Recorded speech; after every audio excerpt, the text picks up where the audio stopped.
Bueno, vamos a tratar de aplicar la idea de la fuerza de Coulomb. Recién lo que vimos antes de parar un ratito era que cumplía la ley de acción y reacción y más o menos la expresión. Ahora lo que queremos es aplicarla, así que ahí vamos a ir viendo un poco mejor cómo se maneja. Entonces, para empezar a aplicarla, dijimos, bueno, queríamos cargas puntuales, así que podemos pensar algo puntual como podría ser puntual entre comillitas, ¿no? Porque en realidad tienen dimensiones, pero a los efectos de un problema los podemos considerar puntuales, que serían los protones de un átomo o el núcleo y sus electrones. Entonces, a ese idea le podemos aplicar la ley de Coulomb. Vamos a empezar a estimar las fuerzas entre los protones del núcleo y los electrones en sus órbitas. Entonces nos tenemos que acordar un poquito qué nos decía el átomo de Born. O sea, ¿se acuerdan más o menos qué decía el modelo de Born, modelo atómico de Born? Sí, que tenías un núcleo donde estaban los protones, los neutrones, y los electrones estaban orbitando alrededor del núcleo. Bien, estaban orbitando y sus órbitas estaban definidas, ¿no? No podían ser cualquier cosa, sino que estaban cuantizadas, en el sentido de que podían estar en determinadas órbitas, no cualquiera. Entonces, y impuso una condición para esa cuantificación Bohr. Entonces, ahora que sabemos eso, lo que tenemos es un electrón orbitando alrededor de un protón con un cierto radio medio estimado para su órbita. Si pensamos en el átomo de hidrógeno, que es el que queremos trabajar, ¿no? No nos estamos preocupando obviamente por los neutrones porque ellos no tienen carga, así que no vamos a tener fuerzas relacionadas con la fuerza eléctrica en el caso de neutrones. ¿Qué fuerza es la que permite al electrón orbitar alrededor del núcleo? ¿La eléctrica o la gravitatoria?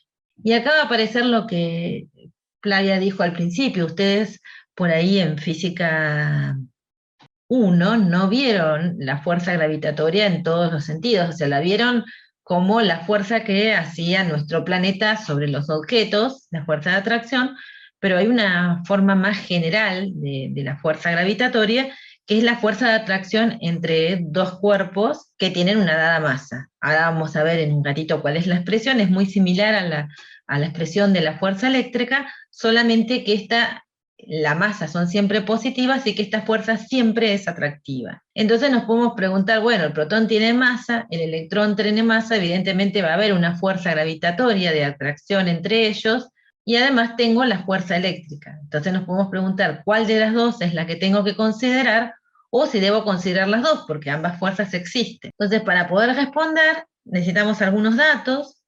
Para poder hacer una cuenta estimativa, pues vamos con el átomo de hidrógeno porque es el que menos nos tenemos que complicar en explicarlo. Tenemos el radio del estado fundamental.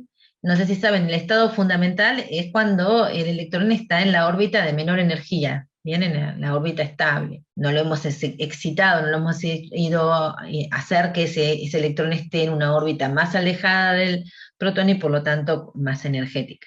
Nos dan el radio de ese estado fundamental, esa A con el circulito arriba son Armstrong, son 10 a la menos 10 metros, y bueno, de vuelta aparece la carga electrónica, o sea, el valor, el módulo de la carga electrónica, así que acá tenemos que ver si se la vamos a poner al electrón o al protón, ambos tienen E, pero bueno, lo que difiere es el signo. Entonces, con la ley de Coulomb, tratándolos como partículas, como cargas puntuales, lo que tenemos que hacer es reemplazar toda nuestra expresión. Arriba iba el producto de las cargas, la carga E del protón positiva más la menos E del electrón. Entonces nos queda un E cuadrado y un signo menos. La constante, 4pi epsilon 0, y R cuadrado, que es el radio de la órbita del electrón. Entonces uno puede hacer la cuenta reemplazando los números que tiene ahí, pasando todo al sistema MKS, o sea, no pueden reemplazar Armstrong, tienen que pasar 0,53 por 10 a la menos 10 metros, las cargas están en el sistema que corresponde, están en coulombios, entonces la expresión de las fuerzas nos va a quedar en Newton. Nos da ese valor, o sea, esto lo pueden verificar ustedes en casa, es simplemente reemplazar los números poniendo todo en el sistema MKS. Y este reversor apunta del protón hacia el electrón. Bien, punterito. Sería un versor que va desde donde tengo marcado el puntero y apuntando hacia la posición en la que está el electrón. O sea que si yo tuviera que escribir esto en coordenadas esféricas, esto estaría en la dirección radial. Pero ahora vamos para la fuerza gravitatoria. Y bueno, ahí aparecen datos, pero vamos a ver primero la expresión. La fuerza gravitatoria entre dos objetos que tienen una dada masa es la constante de gravitación universal, que es G, que tiene este numerito que está acá, 6,673 por 10 a la menos 11 newton metro cuadrado sobre kilogramos cuadrados. Acá tienen las masas del protón y del electrón, y va como 1 sobre r cuadrado y con un signo menos, porque la fuerza gravitatoria es atractiva. Lo que les dije recién, solo puede ser atractiva la fuerza gravitatoria. Bien, el producto de las masas siempre da positivo. En el cambio, la fuerza eléctrica pueden tener atracción o repulsión, lo vinimos viendo hasta hace un ratito.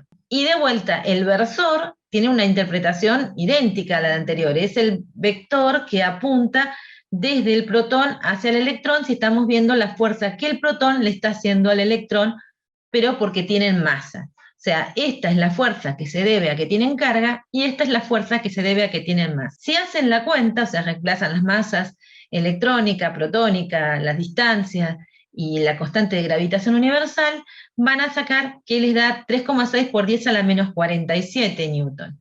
Entonces, la pregunta es, ¿cuál es la fuerza que produce que el electrón orbite alrededor del protón? ¿Cuál sería? La que ustedes elegirían como representativa de ese comportamiento.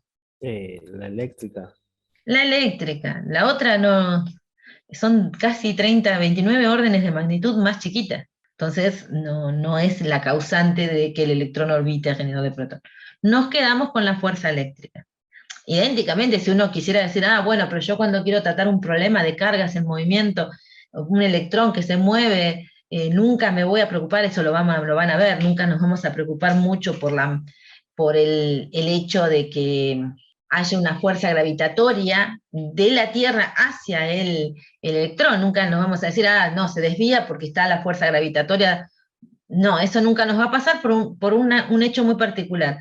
Cuando nosotros queremos considerar la interacción entre dos objetos, pero uno de esos objetos es la Tierra, entonces uno, si quisiera calcular en lugar de la fuerza entre protón y electrón, por ejemplo, en un problema general, estuviese pensando en una partícula cargada que se mueve y diría, la fuerza gravitatoria me la va a desviar, la que le hace la Tierra. Entonces vendría acá y diría, bueno, yo tendría que poner acá, en vez de la masa del protón, la masa de la Tierra, que es enorme, obviamente, comparada con la del electrón. Entonces, ese G que usaban en física 1, la G chiquita, el 9,8 metros por segundo al cuadrado, es una aproximación al producto de la constante de gravitación universal, la masa de la Tierra y el radio promedio de la Tierra. Por eso también les decían por ahí en física 1, bueno, varía, no es lo mismo en la punta del Everest que al nivel del mar, bueno, tiene que ver con eso, ¿no? Esa G que ustedes usaban en física 1 es la G grande, la G mayúscula, que es la constante de gravitación universal, por la masa de la Tierra, dividido el radio promedio de la Tierra. Porque lo que uno suponía es que si uno tiraba un objeto para arriba, soltaba un objeto, qué sé yo, la distancia que ustedes estaban considerando que tenían que sumar, o sea, si ustedes querían calcular la fuerza gravitatoria que hacía la Tierra, decían, sí, bueno, el centro de esa fuerza, o sea, la fuerza uno la supone desde el centro de la Tierra, atrae al objeto. Pero si uno hace eso, bueno, yo tengo que calcular la distancia como el radio de la Tierra más el pedacito, ¿no? Respecto a la superficie de la Tierra. Pero si estamos comparando el radio de la Tierra con el pedacito que se va a mover, un objeto que suelta 1 metro frente al radio de la Tierra, es una corrección menor. Entonces, normalmente, esa G está evaluando poner acá el radio promedio. Por eso, si es la punta del Everest, no es una corrección menor en la posición del objeto respecto al radio promedio. Y les va a variar un poco cuánto vale el 9,8 y pico. Pero eso es una aclaración. El G por MP, por ejemplo, por la masa de la Tierra sobre el radio promedio de la Tierra, es la G minúscula que ustedes usaban en física 1 para hacer las cuentas.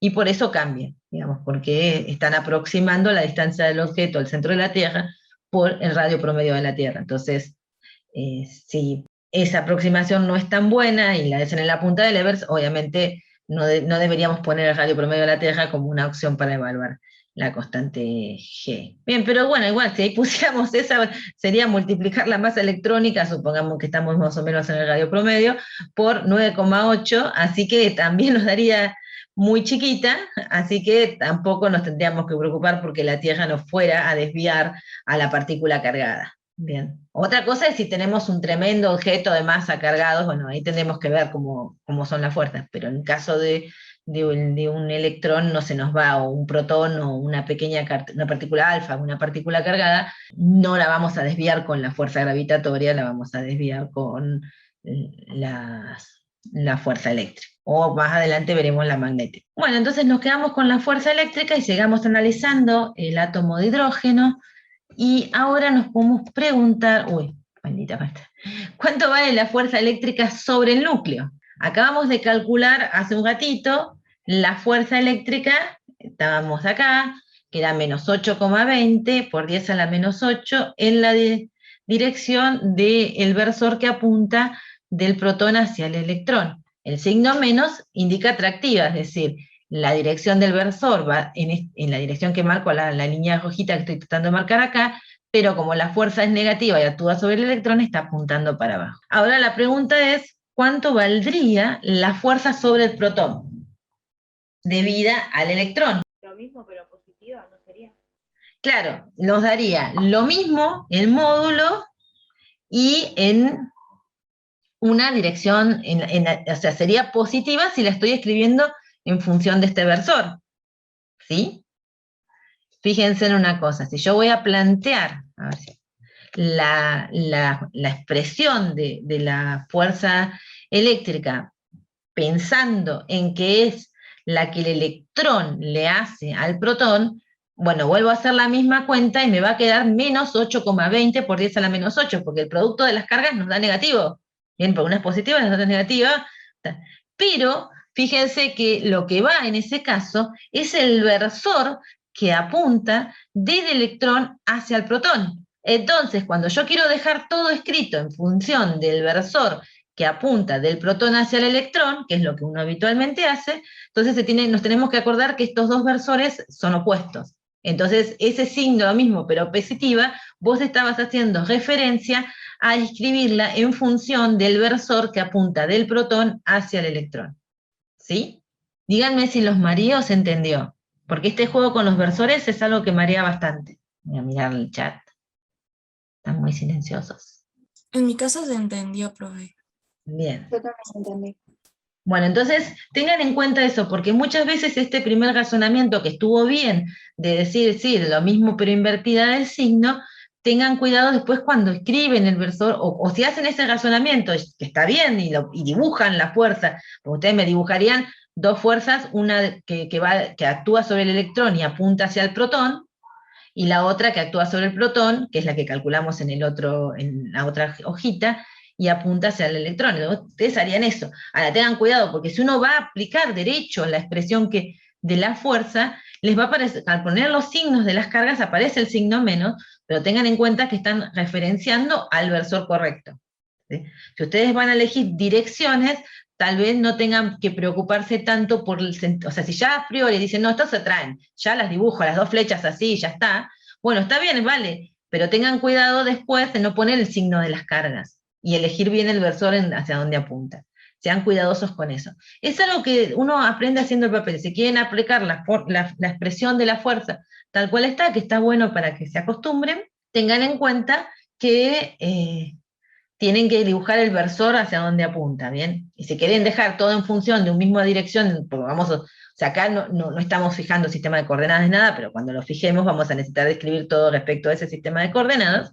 Bueno, entonces ahí prestemos atención a que si elegimos trabajar con la expresión de la fuerza, no pongan dos veces el signo. O sea, igual cuando vean ejemplos se va a ver más claro eso, que estoy insistiendo de que no pongan dos veces el signo, porque es el ejemplo, el problema más común. Bien, si actúa la misma fuerza sobre el protón y sobre el electrón, ¿por qué el núcleo no orbita respecto del electrón? Porque uno hace esa aproximación de Von-Oppenheimer y dice que el protón no se mueve. Podría ser por su masa. No sé. Es por su masa, porque fíjense, vamos a la segunda ley de Newton. Fuerza es masa por aceleración, ¿no? Entonces uno puede decir la fuerza sobre el protón, que la acabamos de calcular, perdón, la fuerza sobre el electrón, que la acabamos de calcular, es la masa del electrón por la aceleración del electrón. Y lo idem para la del protón. Ahora, cuando yo quiero calcular las aceleraciones, evidentemente como la masa del protón es más grande que la del electrón, la aceleración del electrón va a ser mucho más grande que la aceleración del protón, ¿sí? En consecuencia, yo voy a suponer al protón fijo y al electrón en movimiento. ¿Cómo varía la fuerza sobre el electrón cuando se lo saca del estado fundamental? ¿Dónde pueden sacar esa información? ¿La ley de Coulomb? Es la ley de Coulomb. ¿Cómo varía? Si lo alejo, ¿qué pasa? ¿Crece o decrece? Y va a disminuir la fuerza. Va a disminuir Va a disminuir. ¿Y cómo va a disminuir? ¿Puedes decir? proporcional a la distancia ¿A la distancia o a la distancia al cuadrado? cuadrada. Proporcional a la distancia al cuadrado, o sea que va a disminuir encima rápido, ¿no? Porque es con la distancia al cuadrado. Bien. Bueno, acá después hay una aclaración, esperen que me la leo. Ustedes no sé si lo ven, pero yo tengo muchas pantallitas molestándome acá. Por eso leo las cosas entrecortadas.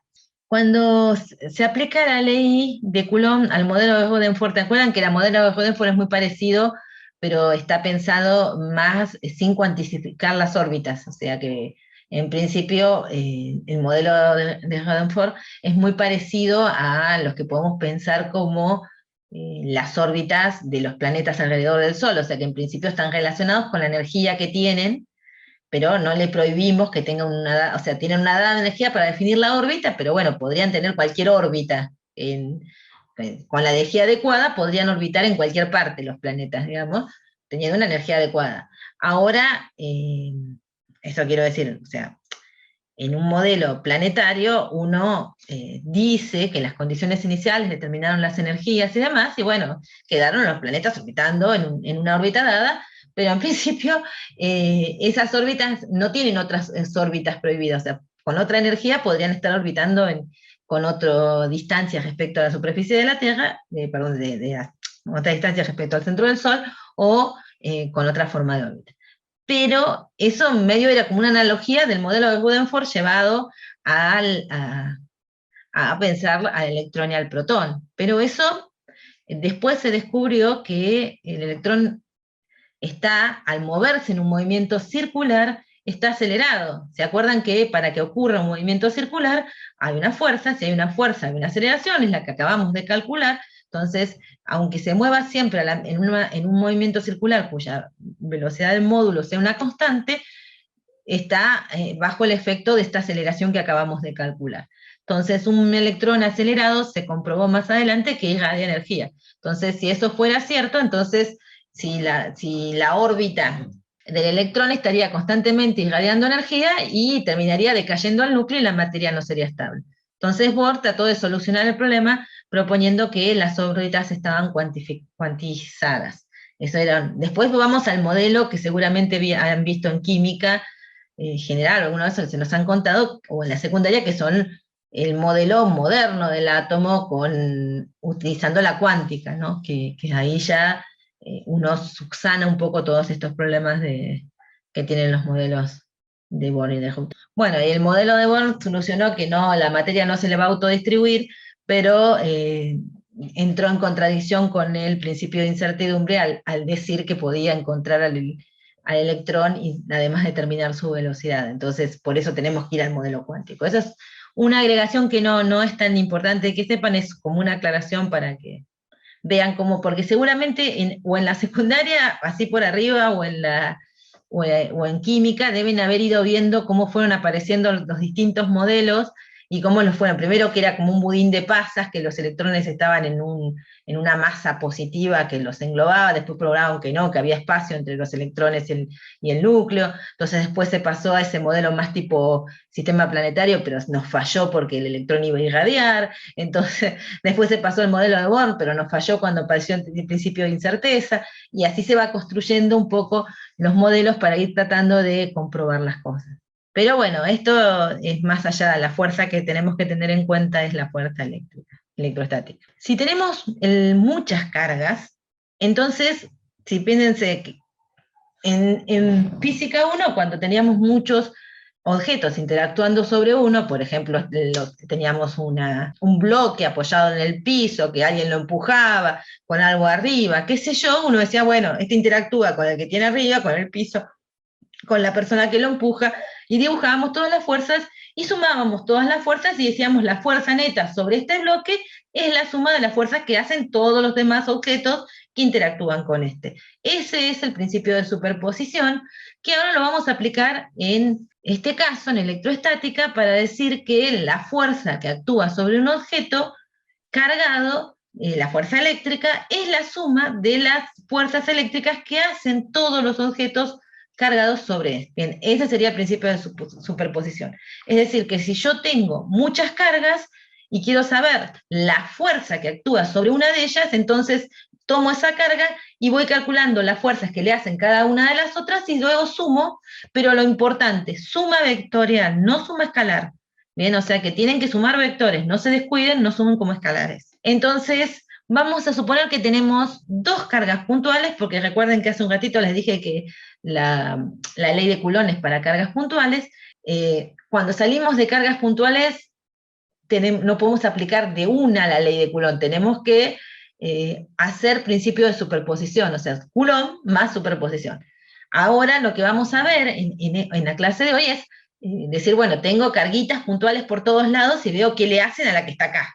Esa sería mi lógica. En las clases que siguen voy a decir, tengo un montón de cargas en un objeto, voy a ver qué hacen con respecto a una carga que tengo por allá, pero todas las que están en el objeto. Es decir, hoy son cargas discretas, quiere decir cargas puntuales sueltas.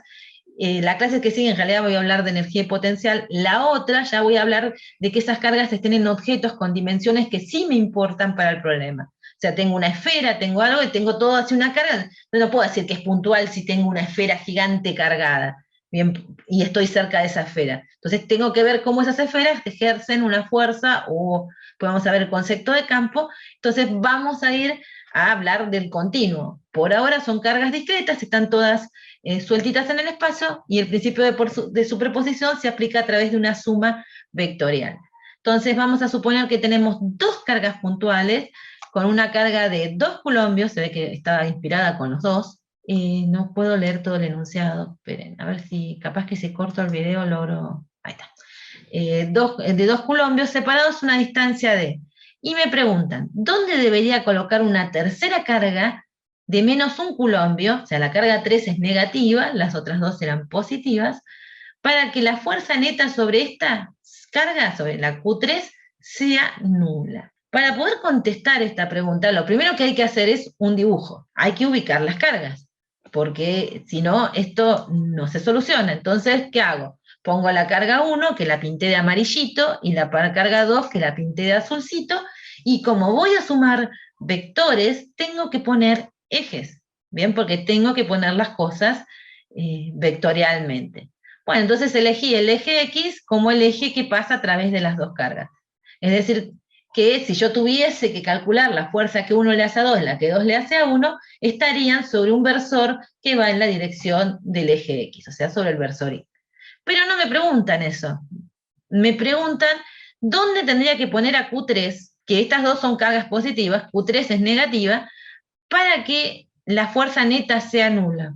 ¿Qué significa que la fuerza neta sea nula? ¿Estará en equilibrio la carga Q3? No se va a mover hacia ninguna de las dos cargas.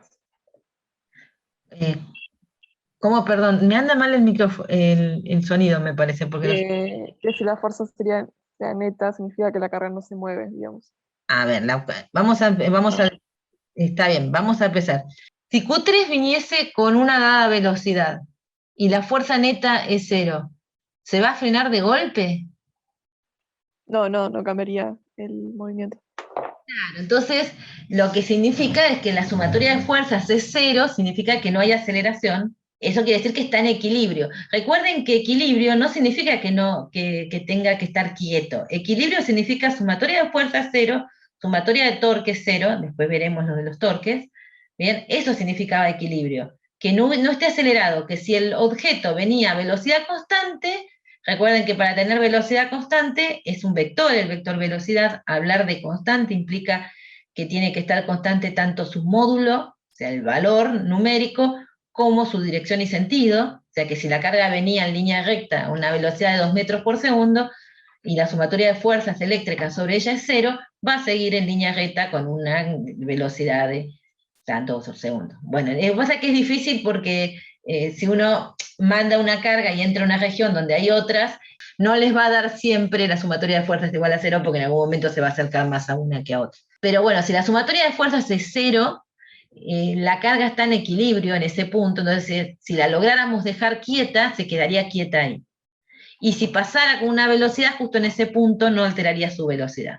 Bien, eso sería, si pasara con una velocidad, con módulo, dirección y sentido, esa velocidad en ese punto no sería cambiada por la acción de una fuerza. Bien, entonces, tenemos estas dos y tenemos que elegir dónde no va a sentir fuerza la Q3. Y bueno, yo antes de hacer 5.800 cuentas, probaría opciones, ¿bien? Porque acá hay muchas regiones. Tenemos, por ejemplo, esta región que es arriba a la izquierda, arriba al medio, arriba a la derecha, sobre el eje, abajo, al medio, izquierda o derecha. Entonces, bueno, me voy a divertir, tengo como 9 regiones, bueno, vamos a empezar a descartar opciones para saber dónde tengo que hacer la cuenta realmente, dónde existe la posibilidad de que la carga se vaya a quedar quieta, porque si no, ¿para qué voy a hacerme tanto lío? Entonces hagamos un primer dibujo. La dibujo ahí.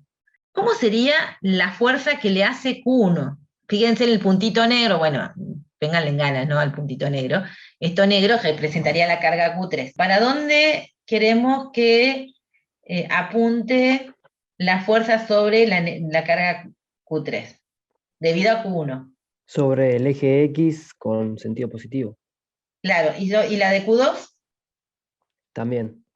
Claro, entonces evidentemente ahí no me tengo que ni preocupar, porque eso no va, ahí elegí un punto cualquiera, me puedo mover y va a ir siempre hacia allá. Sigamos otra opción.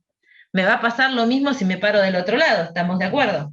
¿Sí? Si me paro de este pedazo, tengo la misma situación. Ahora esperen que, no, bueno. Si yo me parara acá arriba, ¿cómo serían las fuerzas? Donde estoy poniendo el punto rojo, estuviera ahí la carga. ¿Qué pasaría? ¿Podría tener la acción de que la fuerza que hace la 1 sea compensada por la 2? No. No, porque tendríamos una fuerza que apunta hacia la Q1, que encima es la más intensa porque está cerca, se va acercando, y la Q2 apunta para allá, así que se va a venir medio no directamente hacia la Q1, pero se va a venir para acá, no están en. Y si pienso en un caso acá, dibujo la carga negra, le hago una flecha hacia Q1, le hago una flecha hacia Q2, es imposible que se compensen.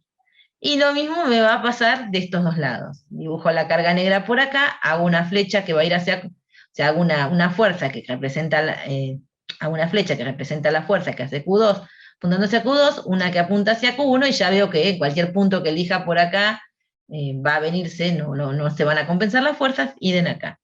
Bueno, entonces vamos al medio, que veamos qué pasa en el medio, porque ya vemos que ni a la izquierda ni a la derecha de la distribución de cargas voy a tener la posibilidad, así que ¿para qué voy a hacer la cuenta? Me paro acá. ¿Qué piensan que va a pasar? Y que las fuerzas son, o sea, como opuestas, por así decirlo. Las atracciones de ambas cargas hacia la carga esa central. ¿Son o completamente opuestas? No. No. Hay una componente que se opone, porque ahí van a tener, si tuviéramos que dibujarla, así, ¿cierto? La amarillita representa la fuerza.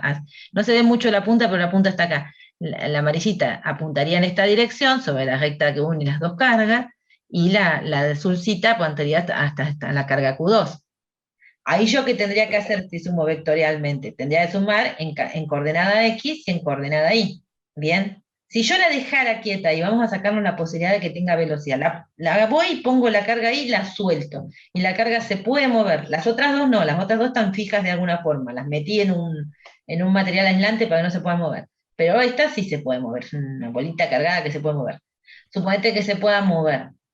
¿Qué haría esta carga? Profe, una consulta. Los Q1 y Q2 tienen la misma magnitud. Claro, dos colombios. Está bien. No, la carga esa es como que oscilaría, pasaría por hay como una vertical, ¿no? Pasaría por el medio hasta abajo y después volvería como a volver. Claro, Bueno, porque lo que vos decís es, pará, ya sale no, ya me mató. o sea, pasaría Lo el mismo pero eje X lo invertido. pasaría de largo, exacto, y después volvería hasta que en un momento va a quedar en equilibrio. Claro, vamos a empezar por partes, ¿no?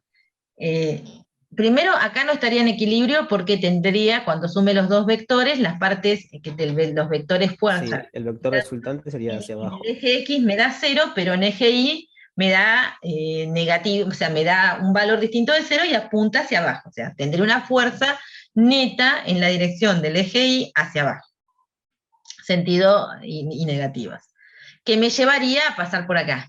¿Bien? Ahora, ni bien me paso de largo, porque si la dejé quieta se va a empezar a acelerar, ¿no? Porque si tengo fuerza tengo aceleración, la va a ir Sí. moviendo para acá, va a adquirir velocidad, cuando llegue acá se va a pasar de largo, y de este lado voy a tener un dibujo idéntico al que tengo arriba, pero invertido, ¿no? Con las flechitas ahora apuntando hacia arriba, o sea, con una fuerza neta que apunta en la dirección del eje Y positivo, y como bien dijiste, va a intentar volver. Ahora, la oscilación va a frenarse únicamente si tenés una fuerza que disipe la energía. Con la única fuerza que estás interactuando ahora es la fuerza eléctrica. No hay nadie que te afecte. O sea, eso lo vamos a ver después, que esta fuerza se llama conservativa también, pero en principio vos necesitarías que la fuerza eléctrica, que esta fuerza es conservativa, vamos a poder explicar por qué no se amortigua este movimiento que vos decís seguiría oscilando hasta quedarse quieto. El quedarse quieto ocurre si vos tenés una fuerza más. Por ejemplo, en una hamaca, vos para que la hamaca se detenga, bajás los pies en el piso. Un pie, Alguna especie de rozamiento, ¿no? Te puedes imaginar. Como alguna especie de fuerza de rozamiento, de fricción, de resistencia, como la quieras llamar, cuando aparezca una fuerza de esas, que te hagan disipar energía, que te hagan perderla, que cada oscilación sea más chica, que no recuperes la posición de la que partiste, entonces sí, es cierto que a lo largo de determinadas oscilaciones se va a frenar.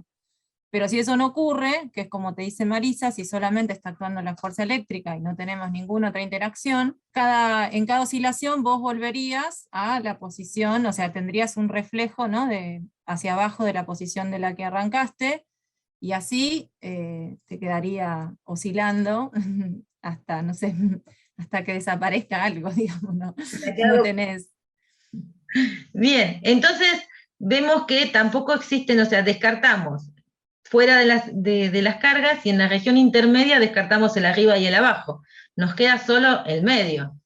Bien, acá sí existe la posibilidad de que se compensen las fuerzas.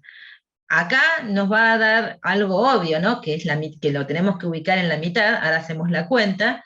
Está hecho a propósito para que te dé la mitad, o sea, lo que uno supone ocurra, pero si las cargas tuviesen distintos valores, no varía exactamente la mitad. Tendríamos que alejarla, tendría que estar más cerca de la carga de menor valor, bien, para que esa fuerza esté más grande.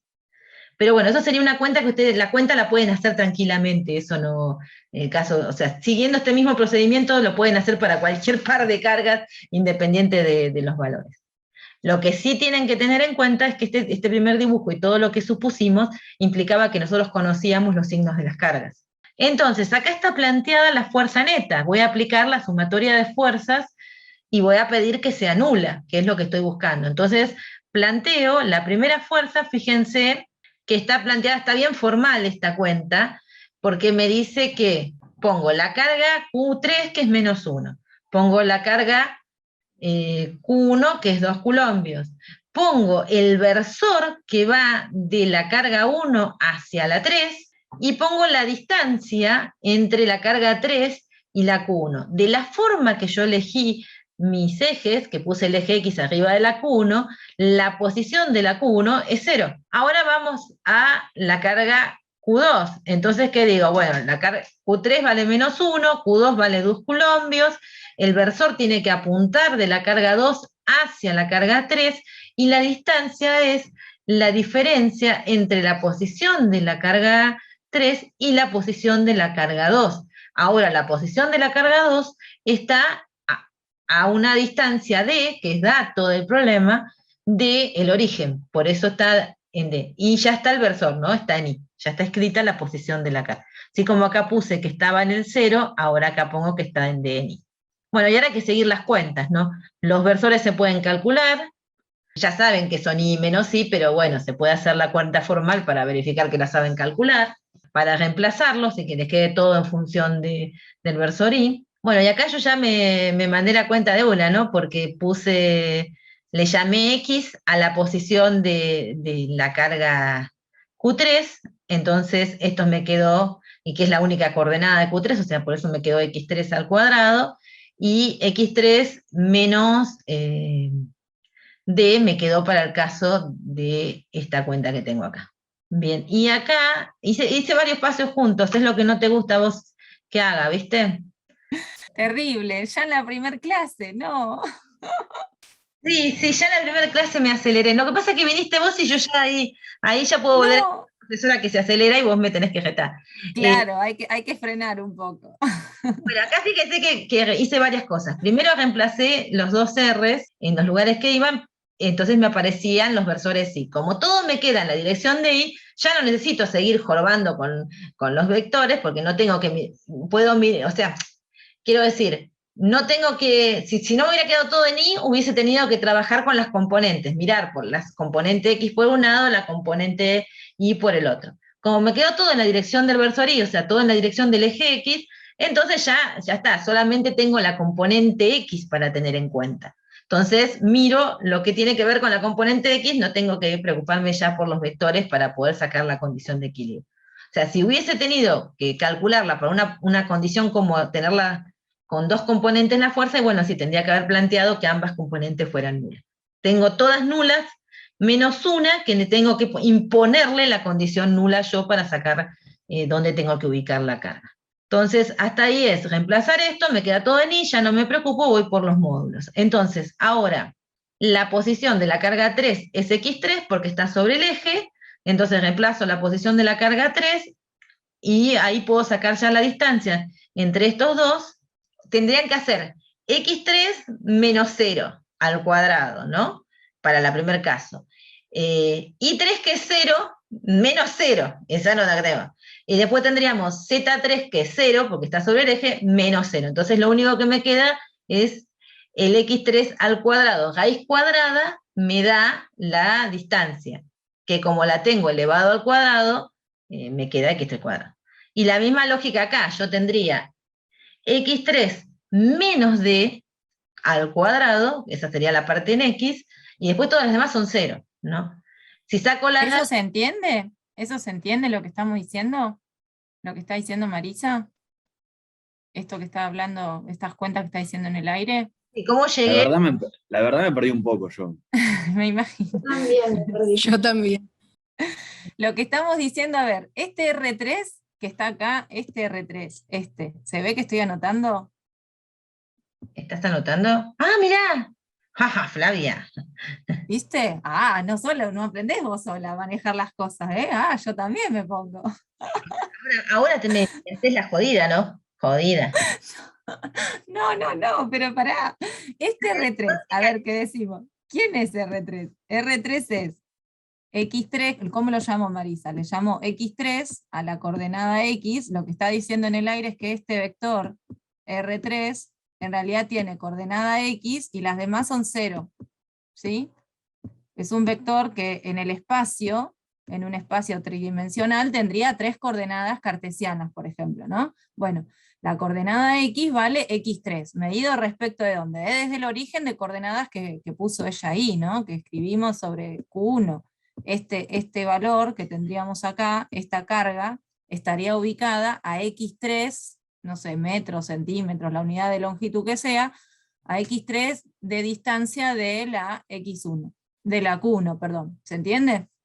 Entonces, cuando restamos X3 menos la coordenada nula, digamos, del vector de Q1 que tiene todas las componentes 0, porque está ubicado en el origen, entonces nos queda lo que puso acá abajo como X3 al cuadrado, ¿sí?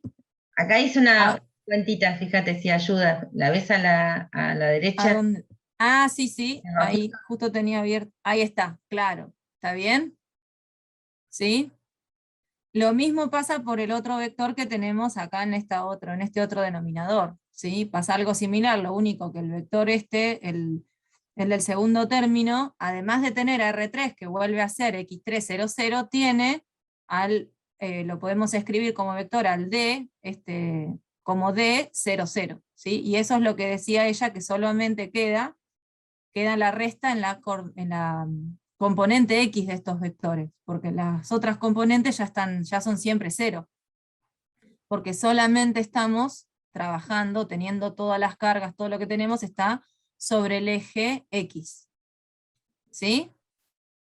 ¿Ahí ayudó un poco? Sí, ahí quedó para mí más claro.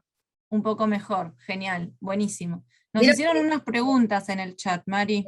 Ahí miramos. Viste que les dijimos al principio de la clase que entre las dos se entiende. Claro, obvio, tal cual. Nos preguntan si podemos asumir que en el centro no hay aceleración, que Q3 está quieta y por ende es 0. O necesariamente tenemos que realizar la cuenta, dicen.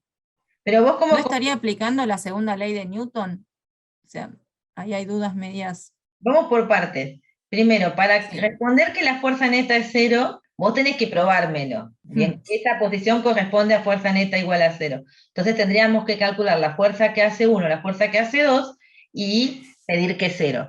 Que sea que la suma de las dos les dé 0. Eso es la cuenta que estamos haciendo acá. Acá es muy obvio que tiene que ir al medio, pero si yo les hubiese dado una Q2 distinta de la Q1, con el mismo signo, y no sería tan obvio. Tendrían que encontrar más o menos dónde ubicarla. Entonces, lo hacemos con esta que es obvio, pero pero es el procedimiento general, digamos. Yo pido que la sumatoria de fuerzas me dé 0 y planteo las fuerzas de cada uno de los objetos sobre la carga y después despejo la posición de la carga en la que tengo que pedir. Lo otro que les dicen acá, está bien, en la aceleración, en el centro la aceleración es 0. La pregunta era si la fuerza neta era 0, sí. O sea, la podemos encontrar ahí.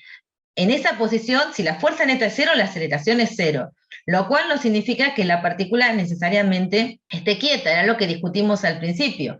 La partícula va a estar quieta si yo voy y la deposito ahí, yo la pongo ahí a la carga y la dejo, y como la fuerza neta es 0, no se va a acelerar, entonces no se va a mover. Ahora, si la partícula venía con una velocidad, lo que va a pasar es que va a continuar en ese punto, su velocidad no se va a ver alterada, en ese punto en particular. Y eso es aplicar la segunda ley. Ah, está bien, dicen. Perfecto. Listo. Aclaramos las dudas. Profe, Bien. Sí, ¿por qué arriba queda 1 en el Acá. numerador? en esta parte. Porque debo haber simplificado todo. Porque fíjate que como esto está igualado a 0, el 1 sobre este menos 2 y este Sacaste factor común. factor común, y como está igualado a 0 se va, y el 1 sobre 4 pi epsilon entero también. Y ¿Sí? todas las constantes esas que te quedaron adelante, digamos, ese factor común, las pasás para el otro lado, como es 0, se te fueron. ¿Se ve Ok. que los numeradores acá son iguales? Esto y esto es igual, ¿está bien? Te queda menos 2 y menos 2 arriba, y el 4pi epsilon 0 que está acá, también está acá. Entonces todo eso lo mando, digamos, al principio, para adelante, factor común, listo, ya está. Lo paso para el otro lado, total está igualado a 0, no pasa nada. Definitivamente me tenés que desacelerar, Flavia. Estuve demasiado Terrible, lo cuántas pasás, cosas en el medio. dividiendo. ¿Cómo? Perdón. Profe, yo iba a preguntar por qué a lo último queda la distancia sobre 2. ¿Cómo pasamos de los X3 a R? ¿Cómo pasaste de X3 a R? Dicen. Bueno, sí, porque Eso es una cuestión de notación. Ya se van a ir acostumbrando, que a veces pasa. que se distrajo y la llamó R. Claro. Perdón. En realidad es X3. X3 es D sobre 2. Pero lo que sucede es que acá hay que resolver, o sea, acá hay que despejar esto, ¿no? Para poder saber que esto es cierto, ¿no? Ahí O sea, está. hay que resolver esta ecuación para X3, ¿sí? O sea, como un denominador, ¿no? X3 cuadrado por X3 menos D cuadrado. Hacen ¿qué les queda? Les queda acá arriba, a ver, la escribimos por acá para un costado. Cuadrado menos x3 cuadrado y hacer el cuadrado del binomio y se divierten, digamos. Claro, les queda x3 menos d al cuadrado, todo al cuadrado arriba, ¿no? Y ahí en el primer término, y en el otro les queda menos x3 al cuadrado. en el otro término. Y todo lo demás se les va porque como está igualado a 0, una vez que sacan el común denominador, ya está. Entonces acá hacen el cuadrado del binomio Antes de igual a 0. porque abajo les quedaría el producto de x3 al cuadrado por x3 menos d cuadrado, ¿no? Menos Sí. d cuadrado. Eso tienen que tener en cuenta que se descartan las posibilidades de x3 es igual a 0 o x3 igual a d, que es lo que hace. Claro. Los dos casos, eso es matemática, ¿no? De curso de ingreso más o menos. Que esas dos opciones se descartan, que justamente es suponer que la carga negativa se ubica exactamente arriba de la carga positiva. Bien, que esos casos se simplifican. Al no obtener esas condiciones, ahí pueden simplificar. ¿Cuál es? El denominador lo pueden pasar, digamos, bien para el otro lado Claro, multiplicando y listo. Y acá, cuadrado del binomio, o distributiva, si no se acuerdan cómo era el cuadrado del binomio, pero les queda x3 cuadrado menos el doble producto de x3 por d, x3 por d, más d cuadrado, que ese es el cuadrado del binomio, menos la x3 al cuadrado que tienen ahí, se les cancela con la primera, Y de ahí y de ahí ya sale el d sobre 2, con paciencia y cuidado, van a obtener lo que estábamos diciendo, ¿sí? ¿Se ve el caminito? Bueno, créanme que esto era x3, esto se les cancela con este, ¿sí? Entonces pasan ese d cuadrado restando, pasan el menos 2d dividiendo, y ahí les queda que x3 tiene que ser d sobre 2. ¡Papán! Queda como que parece que no iba a salir, pero sale, ¿sí? Sale, con un poquito de cuenta y paciencia sale. Importante ver que este menos, que está acá, este menos, ¿de dónde salió? Yo también a veces apunto con esas preguntas como onda, ¿no? porque los menos que estaban arriba se fueron porque los sacamos factor común y multiplicaban a todo, digamos. ¿Y ese Claro. menos de dónde salió? Para mí es obvio, pero puede no serlo, ¿no? Tal cual. Qué bueno que viniste, Flavia. Así me saqué ¡Ay, gracias! los 5 cambios que tenía yo para arriba, ya iba en sexta, bueno. De la dirección del versor, exactamente, muy bien, viene de este de acá. Este es menos i versor, que si lo reemplazan acá, ¿no? Fíjense si reemplazan esto acá, todo este término, yo te estoy haciendo unos mamarrachos acá, todo este término les va a quedar con un menos, ¿sí? De ahí viene. Vamos a empezar a hablar de la idea de campo, entonces, para hablar de eso vamos a tratar de ir construyendo la idea. Entonces, digamos, supongamos que ponemos una carga puntual y que hemos determinado la fuerza sobre esa carga en algún punto. Yo puse, en algún lugar del espacio, nosotros no sabemos qué hay, tenemos, ¿viste? Vamos con los ojos vendados, pero ponemos ahí una carga y podemos calcular sobre esa carga de alguna forma la fuerza, supónganse, midiéndole la aceleración, supónganse, ¿no? Entonces, bueno, en ese punto del espacio yo sé la fuerza que actúa sobre ello. Paso 2. Retiramos la carga y ubicamos otras, sin que, eso quiere decir, sin que se distribuya, sin que alteremos demasiado todo lo que está alrededor nuestro. Sé que esa carga no tiene que ser muy grande, digamos, porque si no nos va a producir una alteración de las otras cargas, o, eso vamos a ver que una condición, o qué sé yo, o puede ser que las otras cargas las tengamos sobre soportes aislantes, digamos, que no permiten que se cambie un poco cómo está todo acomodado. Estos conductores que vimos hoy al principio de la clase que acomodaban sus cargas, hoy no están, digamos. Entonces, yo voy a ese punto del espacio, pongo una carguita, calculo la fuerza. Ahora voy y pongo otra carguita y la elijo o chiquitita para que no me altere no afecta a lo que tengo alrededor, o sea, su efecto sea bajo, como para no tener demasiado lo que tengo alrededor, o las demás no se pueden alterar porque las dejé fijas. Entonces, bueno, la nueva partícula va a sentir una fuerza que va a ser proporcional a la carga. Entonces, una conclusión es, bueno, parece que ahí en ese punto, cada vez que pongo una carga, hay algo. La presencia de ese algo no depende de la partícula cargada, está ahí. Yo voy y lo pongo y a esa partícula cargada siento una fuerza, voy y pongo otra y siento una fuerza. Es más o menos como lo mismo con el campo gravitatorio, con la fuerza gravitatoria. Simplemente yo voy, pongo objetos, los suelto y sienten la fuerza. Bien, no dependen de la existencia del objeto. Ahí hay un campo gravitatorio, un efecto por ejemplo, de la Tierra, que genera todo un campo gravitatorio alrededor de ella, que si yo pongo un objeto o lo suelto un objeto, va a ser acelerado hacia el centro de la Tierra. Acá nos pasa parecido lo mismo. Yo voy poniendo cargas en distintos puntos del espacio, en un punto del espacio, perdón, y pongo, y me doy cuenta que aparecen fuerzas sobre esas cargas, entonces ahí hay algo que no es específicamente dependiente de esa carga. Yo puedo detectar su presencia porque pongo objetos cargados. Ese algo es al que llamo campo eléctrico. Entonces, ese algo está determinado por las restantes cargas del espacio, esas que yo les acabo de comentar, esas que digo, bueno, las voy a tratar de dejar quietas, que no se puedan mover cuando estoy haciendo mis pruebas, o las tengo medias alejadas, o mi carga no es muy grande para alterarlas, y detectamos su presencia en un punto cualquiera del espacio simplemente usando una carga de prueba. Esta carga de prueba Q0 es la que cumple ser chiquita y ser puntual. Y ahora vamos a ver qué. Y ser positiva. Sí, ser positiva también. O sea, es chiquita, puntual y positiva. Tiene muchas características esa carga. Vamos a ver más adelante que no podemos usar cargas de prueba que sean una esfera gigante, digamos, porque esa nos altera, o sea, no va a medir las cosas en un punto, sino en donde la ubicamos, ¿no? Si es muy grande el objeto, no va a ser algo que medimos puntualmente, ¿bien? O al menos esa idea de puntual pensando en las dimensiones con el problema que estamos tratando, ¿no, Flavia? O sea, si estamos tratando... Claro, tal cual, siempre en los límites en los que uno está trabajando. Claro, si las longitudes de nuestros problemas están hablando de kilómetros, y bueno, una esfera de 1 metro es puntual para 1 kilómetro, claramente. Ahora, si las dimensiones de nuestro problema están en la orden de 2, 3 metros, medio metro, una esfera de 1 metro no tiene nada de puntual.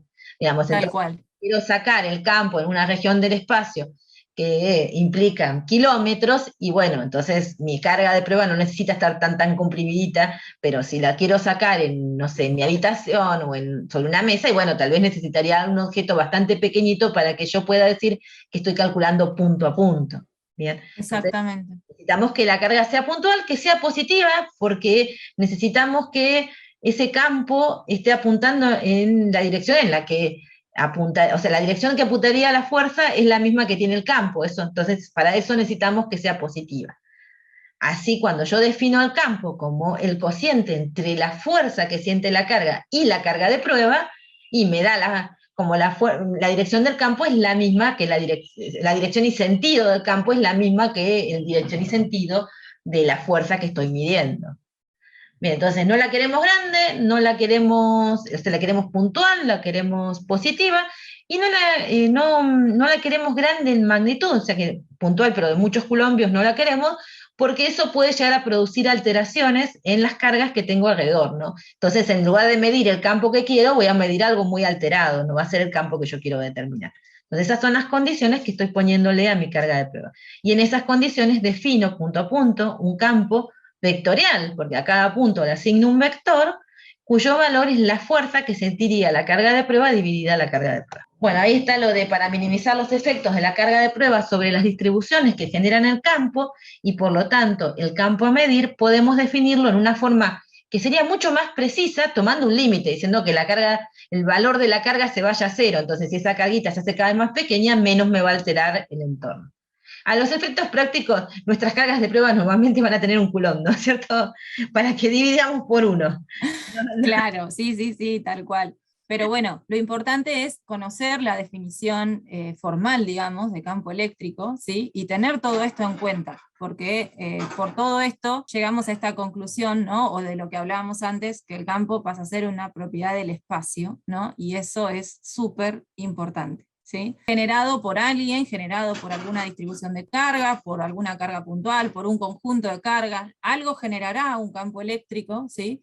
Pero es un campo vectorial, entonces eso quiere decir que en cualquier punto del espacio le vamos a poder asignar un vector que va a tener una dirección, sentido y módulo, y eso es lo que nos va a importar conocer y calcular, ¿sí?